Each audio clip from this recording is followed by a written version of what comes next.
முதல் 36 ஆண்டுகளமாக திராவிட முன்னேற்ற கழக ஆட்சி வருவது பணிக்கு வருவதும் அதிமுக ஆட்சி பணி நீக்கம் செய்யப்படும் தொடர்கதையாக நடந்து கொண்டிருக்கிறது. இதற்கெல்லாம் முற்றுப்புள்ளி வைக்குவதா 2016 தேர்தல் அறிக்கையிலும் 2020 தேர்தல் அறிக்கையும் திராவிட முன்னேற்ற கழக தலைவரும் இன்றைய முதல்வருமான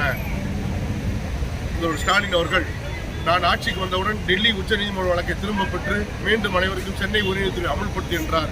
4 ஆண்டுகாலமாக நாங்கள் நடத்தாத போராட்டங்களை கோரிக்கை மனுக்களை பலமுறை சந்தித்தும் இந்த 13,000 மக்கள் நலப்பணியாக்கு பணியானையே இல்லாத ஒரு பணியை வழங்கியிருக்கிறார்.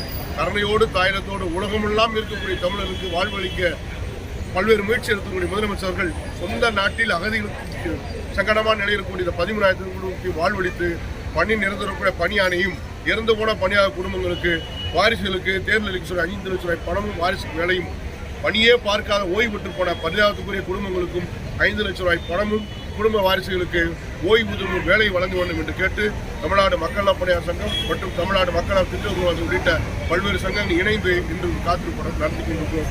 முதல்வர் முற்றுப்புள்ளி வைப்பார் நம்பிக்கையோடு எங்கள் போராட்டம் நடந்து கொண்டிருக்கிறது.